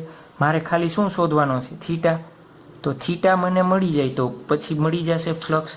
ચાલો આ વર્તુળાકાર છે એનું આપણે શું જોઈએ, ક્ષેત્રફળ સદિશ જોઈ. એનો ક્ષેત્રફળ સદિશ કઈ દિશામાં હશે, આ સમતલ છે તો સમતલને લંબ હું આ રીતના ડ્રો કરી શકું, સમતલને લંબ ડ્રો કરી શકું. 3Dમાં થોડીક વિચારવાની તસદી લેજો, 3Dમાં વિચારવાની ત્રસદી થોડીક લેજો. ચાલો આ રીતના છે, જુઓ તો આ રીતના છે, અને ત્રિજ્યા સાથેનો આ ખૂણો તમને 30 આપ્યો છે, તો આ ખૂણો કેટલાનો થાય, આ વિદ્યુત ક્ષેત્ર છે, આ શું છે, ક્ષેત્રફળ સદિશ. નીચેનો ખૂણો 30 આપ્યો છે, તો આ ઉપરનો ખૂણો કેટલાનો થાય, 60નો લખી દો. આપણે જુઓ તો કેની વચ્ચેનો ખૂણો જોઈ છે, ઈ અને એ વચ્ચેનો ખૂણો જોઈ. તો ઈ અને એ વચ્ચેનો ખૂણો કેટલો છે, 60 ડિગ્રી. તો હું અહીંયા શું લખી દઉં, કોસ 60. તો ઈ પાઈ r સ્ક્વેર કોસ 60ની કિંમત કેટલી થશે, જુઓ તો 1/2. તો શું લખી શકશું આપણે, ઈ પાઈ r સ્ક્વેર બાય 2. આની સાથે સંકળાતું ફ્લક્સ. ચલો આ થઈ ગયા આપણા 2Dના એક્ઝામ્પલ. હવે આપણે જોશું 3Dના એક્ઝામ્પલ. ચાલો હવે આપણે 3D સરફેસ જોવાની હતી ને, 2D સરફેસ આપણે જોઈ લીધી હતી. ચાલો MCQ નંબર તમારી રીતે આપતા જાજો. ધારો કે એક क्यूब છે, क्यूब એટલે તો આપ સબ જાનતે હો, સમઘન. એક શું આપેલો છે આપણને, ક્યુબ આપેલો છે. ક્યુબ બનાવવાની ઈઝી ટ્રીક છે ને.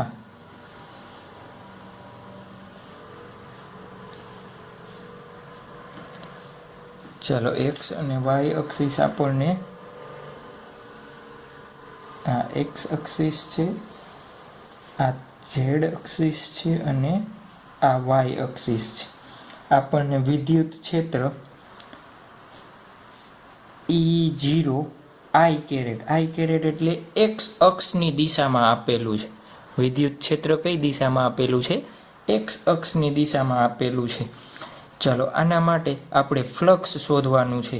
સમઘનની બધી સપાટી વડે અથવા સમઘનમાંથી પસાર થતું ફ્લક્સ શોધવાનું કીએ કુલ, તો એ આપણે શોધવાનું છે. જુઓ તો ચાલો હું સપાટી કહું છું નંબર 1, જે આ સપાટી પેન્સિલથી ડાર્ક કરું છું એ સપાટી નંબર 1 કહી દઈએ. ચાલો 1 માટે જુઓ તો સપાટી નંબર 1 માટે મને લખાવડાવો તો શું થશે? હું એને 5 1 કહું. આપણી પાસે સૂત્ર શું છે? એ કોસ થીટા છે ને, યાદ રાખજો. ચાલો આ સપાટીનો ક્ષેત્રફળ સદિશ જોવો કઈ દિશામાં હશે. આ રીતના અહીંયા આ દિશામાં હશે અને આનું વિદ્યુત ક્ષેત્ર x દિશામાં હશે આ રીતના. તો બંને વચ્ચેનો ખૂણો કેવો છે? 90. બંને વચ્ચેનો ખૂણો કેવો છે? 90. તો એ cos 90, cos 90 0, તો 5 1 શું મળશે આપણને? 0. 5 1 શું મળશે આપણને? 0. ચલો સિમિલર કઈ સપાટી માટે? આ નીચેની જે સપાટી છે એ કઈ સપાટી કહું છું? આ નીચે જે સપાટી છે એના માટે એને આપણે આપીએ સરફેસ નંબર 2 કહી દઉં. શું કહી દઈએ? Surface number 2. જો તો એમાં સરફેસ નંબર 2 કઈ દિશામાં હશે? ક્ષેત્રફળ આ દિશામાં, વિદ્યુત ક્ષેત્ર આ દિશામાં, બંને વચ્ચેનો ખૂણો 90. બંને વચ્ચેનો ખૂણો શું છે? 90. તો 5 2 શું થશે? એ cos 90 અગેન 0. ચાલો એ જ રીતના જો તો આ સરફેસ કઈ કહું છું? આ જે આ બહારની છે ને આ સપાટી કહું છું. આ સપાટીનો ક્ષેત્રફળ સદિશ આ રીતના બહાર આવતો હશે. અરે યાર, શું એક્સપ્લેન કરવા માટે? યસ, કાચનો સ્લેબ છે મારી પાસે. જોવો જોઈએ અહીંયા આ રીતના સમઘન રાખેલું છે. આ ઉપરની સપાટી આપણે સમજ્યા આ રીતના, અને વિદ્યુત ક્ષેત્ર આપણા માટે આ રીતના હતું. એ જ રીતના નીચેની સપાટી હોય તો ક્ષેત્રફળ સદિશ આ રીતના થશે અને એનો વિદ્યુત ક્ષેત્ર આ રીતના દેખાય છે ને. ચાલો હવે જુઓ તો હું કઈ સપાટીની? આ જ સપાટીની વાત કરું છું. આ રીતના રાખેલો છે, સમઘન નથી લંબઘન છે. જો તો આનો ક્ષેત્રફળ સદિશ આ રીતના હશે, આનું વિદ્યુત ક્ષેત્ર આ દિશામાં છે. બંને વચ્ચેનો ખૂણો કેવો થાય? 90. અગેન બંને વચ્ચેનો ખૂણો. કઈ સપાટી કહું છું? એને નંબર 3 આપી. કઈ સપાટી છે? આ બ્લુ કલરનું ડાર્ક કરેલું છે એ સપાટી. તો 5 3 એ cos 90. કેમ 90 લીધા? ખ્યાલ આવી ગયો ને? 0. ચાલો એ જ રીતના આ સપાટી આગળ છે એની પાછળનો ભાગ નંબર 4 આપું. કયો ભાગ? જે પાછળનો ભાગ છે ને, રેડ કલરથી ડ્રો કરી દઉં. જે આ રેડ કલરનો ભાગ છે ને એની વાત કરીએ છીએ આપણે. કયો ભાગ? આ રેડ કલરનો પાછળનો ભાગ. કયો? સમઘનનો આ સપાટી. ચાલો એનો ક્ષેત્રફળ સદિશ આ દિશામાં, વિદ્યુત ક્ષેત્ર આ દિશામાં, બંને વચ્ચેનો ખૂણો દેખાય છે આપણને. કેટલો દેખાય છે? 90. બંને વચ્ચેનો ખૂણો આપણને દેખાય છે 90. તો એ cos 90 અગેન 0. સર બધી સપાટીના 0 જ આવે છે. ચાલો હવે પાછું વિચારો કેના માટે? આ સપાટી.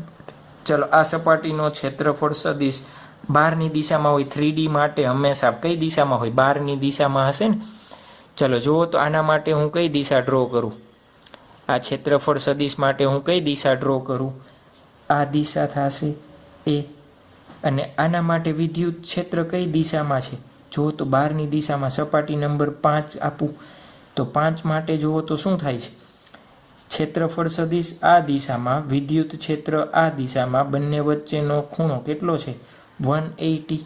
તો 5 બરાબર શું લખી શકાય? એ cos 180 બરાબર શું થશે? જુઓ તો E એટલે આપણને કિંમત કેટલી આપી છે? E0. ચલો એ એટલે એને એ જ રાખો, કાંઈ વાંધો નથી. એને શું રાખીએ આપણે? ચાલો સમઘનની બધી બાજુનું માપ તમને સ્મોલ એ આપ્યું છે. તો એ એટલે શું થઈ જશે? એ સ્ક્વેર. આ બાજુનું એ, આ બાજુનું એ સ્ક્વેર. cos 180ની કિંમત શું આવશે? -1 આવશે. તો જવાબ શું આવશે? -E0 a square. ચાલો નંબર 5 6 કઈ સપાટી? કઈ બાજુની સપાટી બાકી છે? આ સપાટી જે બાકી છે ને, આ સપાટી. ચાલો આ એનો ક્ષેત્રફળ સદિશ. એના માટે પેન ક્યાં ગઈ? આ રીતના. વિદ્યુત ક્ષેત્ર બંનેની દિશા કેવી છે? સમાંતર. બે એક જ દિશામાં છે ને બંનેના પોઈન્ટ. કઈ દિશામાં છે? આ કેના માટે લખ્યું તો આપણે 5 માટે. નંબર 6 માટે શું થાય છે જુઓ તો, ક્ષેત્રફળ અને વિદ્યુત ક્ષેત્ર બંને એક દિશામાં, તો બંને વચ્ચે બનતો ખૂણો 0. ચાલો ની કિંમત E0, એની કિંમત a² cos 0 એટલે 1, તો E0 a². ચાલો આખા સમઘન વડે ઉદ્ભવતું ફ્લક્સ 5 શોધવું હોય તો મારે આ બધી સપાટી વડે ઉદ્ભવે છે એનો શું કરી નાખું હું, સરવાળો અપ ટુ તમારે બધું લખવાનું પૂરું. ચાલો 5 1 0 5 2 0 5 3 0 5 4 0 plus 5 minus E0 a² plus E0 a² બરાબર 0. અરે વાહ, 9 પરિમાણ મળ્યું આપણને. નવી શોધ કરી લીધી કે બંધ સપાટી હોય તો એના વડે ઉદ્ભવતું કુલ ફ્લક્સ હંમેશા શૂન્ય થાય. નોંધો, આઈએમપી નોંધ છે. તમારે MCQ માટે શોર્ટકટ ટ્રીક કેવી હોય તો એ કહી શકાય. પછી ગમે આકારનો બંધગાળો હોય, સમઘન હોય એવું જરૂરી નથી, લંબઘન હોય, નળાકાર હોય, ગમે તે આકારનો હોય એના માટે આપણે શું કરી શકાય, એ શૂન્ય લઈ શકાય. ચાલો જુઓ તો અહીંયા નોંધ શું લખવાની છે આપણે, ભૂલાઈ ગયું. બંધગાળા વડે રચાતા સપાટીમાં બંધગાળા માટે ઉદ્ભવતું કુલ ફ્લક્સ હંમેશા શૂન્ય હોય છે. ચલો આવડી જશે ને. ત્યારબાદ તો નવો MCQ લઈ લે, MCQ નંબર 2 લઈ લઈએ. ચલો અહીંયા આપણે આ રીતના ડ્રો કરેલ છે, એક નળાકાર મૂકેલું છે. આ બધાનો આપણે ઉપયોગ કરવાના છીએ બધી વસ્તુનો, ખાસ આગળના લેક્ચરમાં, એટલે આવડવું જોઈએ. L લંબાઈનો નળાકાર મૂકેલો છે. ચલો વિદ્યુત ક્ષેત્ર આપણને આ દિશામાં આપેલું છે, E બરાબર E0 I આપણને આપેલું છે. તો નળાકાર વડે ઉદ્ભવતું, ચાલો તો આ સપાટીને આપણે શું કહી દઉં હું, સપાટી નંબર 1. આપણે જેટલી પણ સપાટી હોય એ સપાટી માટે શોધવું જોવું જોઈએ. આના માટેનો ક્ષેત્રફળ સદિશ એ આ દિશામાં, વિદ્યુત ક્ષેત્રની દિશા આના માટે કઈ છે, આ સપાટી માટે આને નંબર 1 આપું. આ ની દિશા જુઓ તો બંનેની દિશા વિરુદ્ધ, તો બંને વચ્ચે ઉદ્ભવતો ખૂણો કેવો હોય, 185 બરાબર EA cos 180. ચાલો ની કિંમત E0, ક્ષેત્રફળ આપણને ધારો કે નળાકારની ત્રિજ્યા r આપી છે તો πr² લખી દઉં. cos 180 ની કિંમત -1 તો -E0 πr².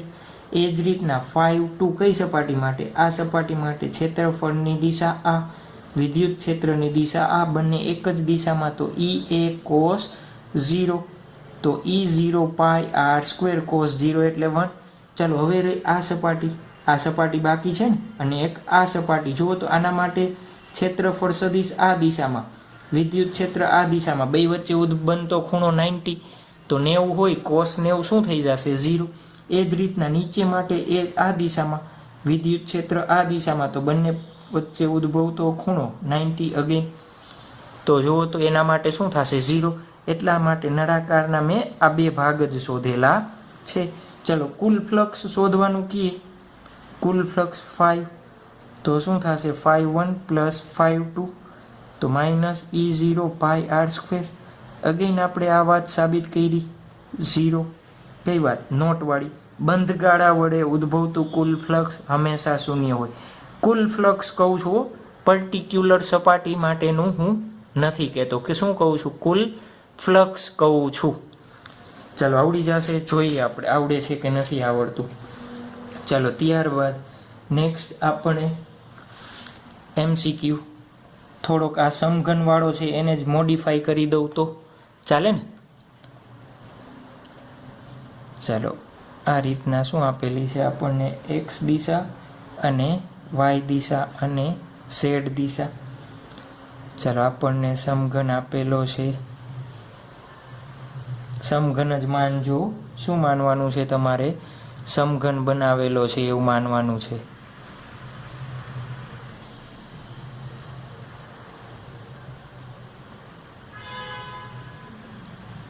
ચાલો, સમઘનની બાજુનું માપ એ. વિદ્યુત ક્ષેત્રની દિશા આપણને આપ્યું છે E0 x i cap, x i cap. આ રીતના x એટલે અલગ અલગ બિંદુએ વિદ્યુત ક્ષેત્રની કિંમત કેવી છે, અલગ અલગ, એ આપણને આપેલું છે. ચાલો જુઓ તો, વિદ્યુત ક્ષેત્ર x દિશામાં છે. આ જ વસ્તુ વિચારો તો સપાટી નંબર 1 માટે શું થશે? 5 1 લખાવો તો મને 5 1. પાછો આનંદ વિચારો, ઉપરની સપાટી છે, વિદ્યુત ક્ષેત્ર E અને A વચ્ચેનો ખૂણો 90, તો 5 1 મને મળશે 0. ચાલો નંબર 2 સપાટી કઈ? નીચેની સપાટી. આ એક્ઝામ્પલ એક્સપ્લેન કર્યો ત્યારનું વિચારજો. 5 2 બરાબર જુઓ તો, 5 2 બરાબર જુઓ તો, જો 0.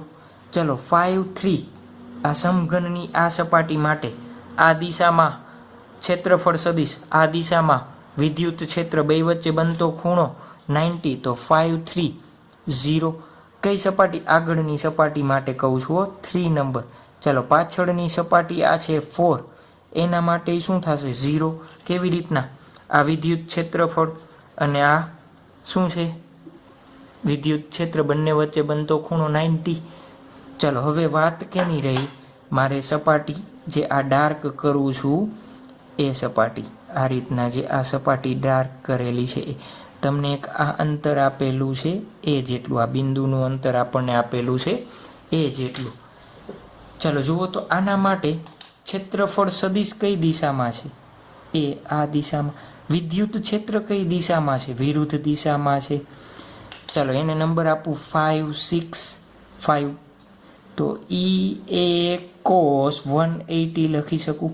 ચાલો એની કિંમત આપણને આપી છે E0 x, એની કિંમત a² થશે આ બાજુની, અને cos 180 એટલે -1. હવે x ની કિંમત મારે મૂકવી પડે. તો જુઓ તો આ સમતલ આ રીતના રાખેલું છે, તો આ સમતલનું અહીંયા ઉદ્ગમથી અંતર કેટલું થયું? આ સમતલ આ રીતના છે, એ જેટલું. તો આખા સમતલ એક આ ઉદ્ગમથી એ જેટલા અંતરે હશે. તો અહીંયા x છે એ x બરાબર હું શું લઈ લઉં? એ લઈ લઉં, -1. તો જુઓ તો શું થઈ જશે? -E0 a³ બની જશે. સમજાણું આ કે ન સમજાણું? આ સમતલ, આ ઉદ્ગમ છે, આ ઉદ્ગમ x y અક્ષિસ, અને ધારો કે આ ઉદ્ગમ છે આ રીતના છે ને. તો આ આખા સમતલનું અહીંયા આ બિંદુથી અંતર કેટલું થશે? x દિશાનું વિચારજો. આપણે x ની કિંમત જોઈ છે, y ની કિંમત જોતી નથી. તો x ની કિંમત હંમેશા કેટલી થશે? એ જેટલી જ. એટલા માટે મેં અહીંયા x બરાબર શું લીધું? એ. ચાલો નંબર 6 5 6. ચાલો શું થશે? જુઓ તો લખાવડાવો. કઈ આના માટે સપાટી માટે? કઈ? આ સપાટી જે ડાર્ક કરેલી છે એ સપાટી માટે.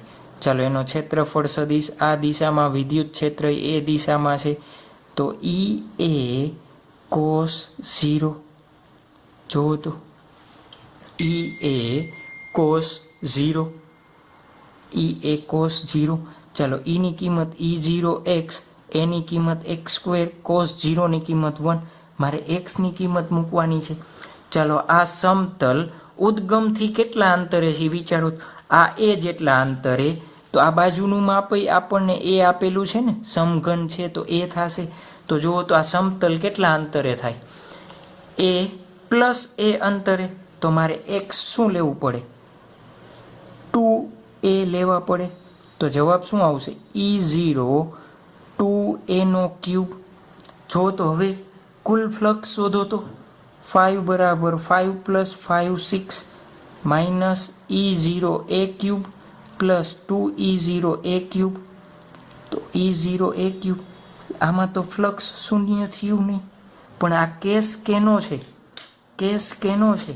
વિદ્યુત ક્ષેત્રનું મૂલ્ય કેવું છે?